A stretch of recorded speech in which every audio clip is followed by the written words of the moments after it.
Hey guys, it's Generalkidd here. How's everyone doing today?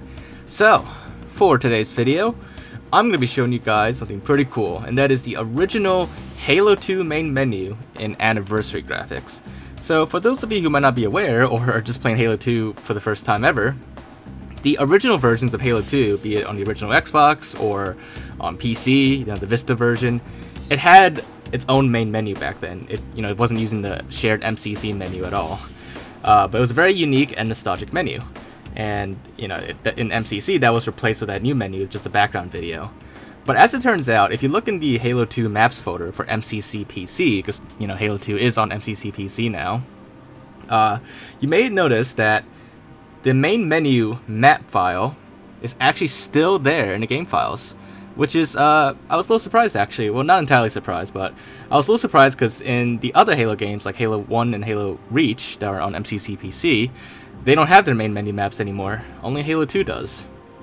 And I thought that was kind of peculiar, but it's pretty cool. So what I did was, and this was a total shot in the dark, I did not think this would work at all. I was just kind of curious what would happen if I did this. But when I tried it out, it actually worked.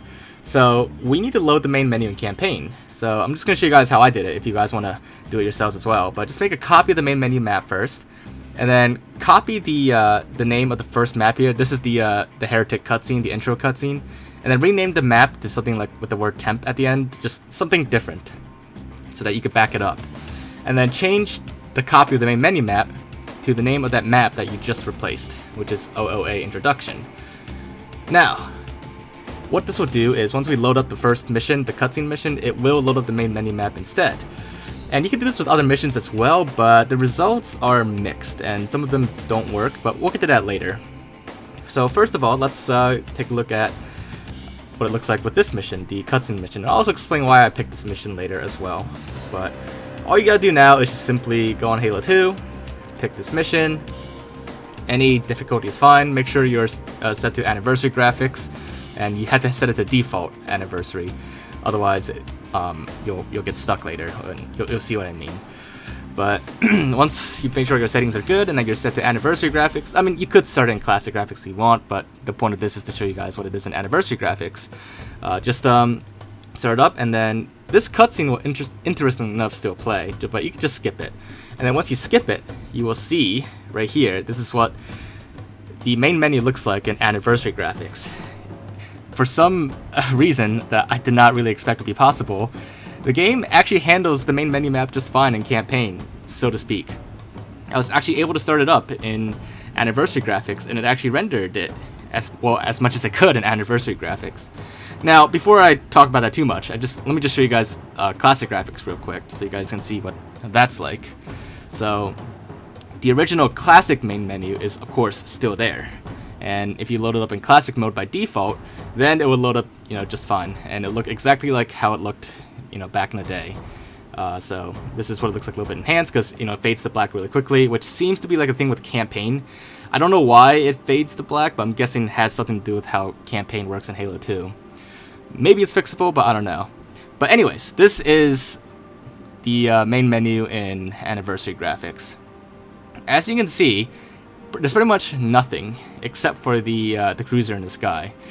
And the way anniversary graphics usually works is that things only show up in anniversary graphics if it A, has like a model to it, like an anniversary model, or it has textures that exist or that are reused from another mission.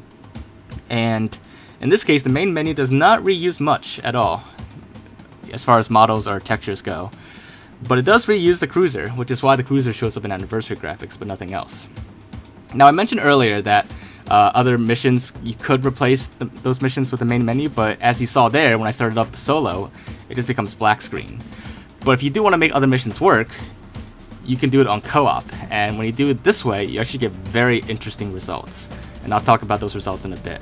But if you're the host, most of the time, it'll actually load up in classic graphics for you, even if you're set to anniversary graphics, and then it just fades to black.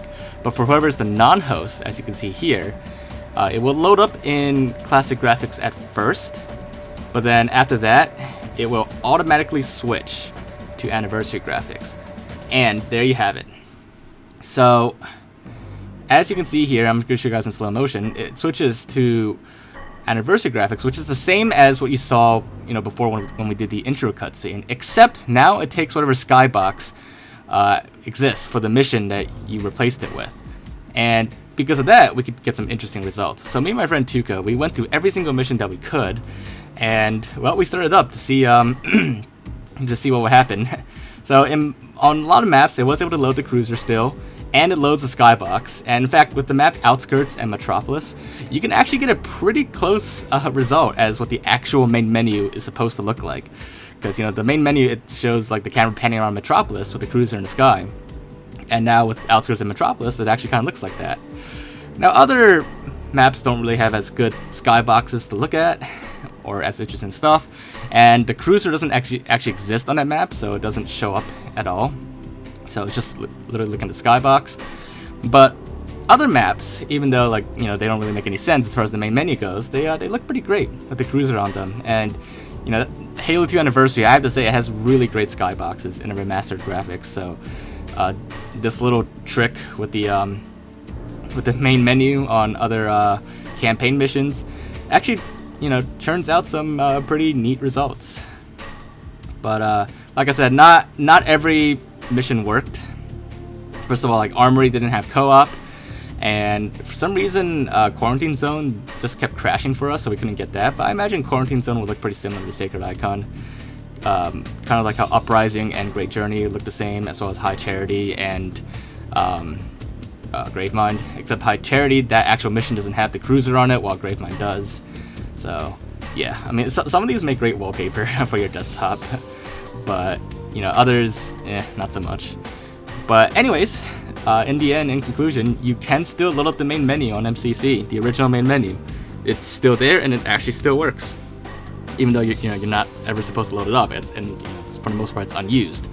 But it's still in the game files because campaign and multiplayer missions sometimes need to load stuff from the main menu. But yeah, so that wraps it up for this video. That is basically what the main menu looks like in Anniversary graphics, or like I said, what can be rendered in Anniversary graphics. Hopefully you guys did enjoy this video nonetheless and found it to be interesting. If you did, make sure to leave a like. Leave your thoughts in the comments, and tell me to check out or look into. Any questions you have, just let me know, and I'll definitely do my best to look into it when I get the chance. But other than that, if you haven't already, do make sure to subscribe to my channel. And other than that, I will see you all next time. Bye guys!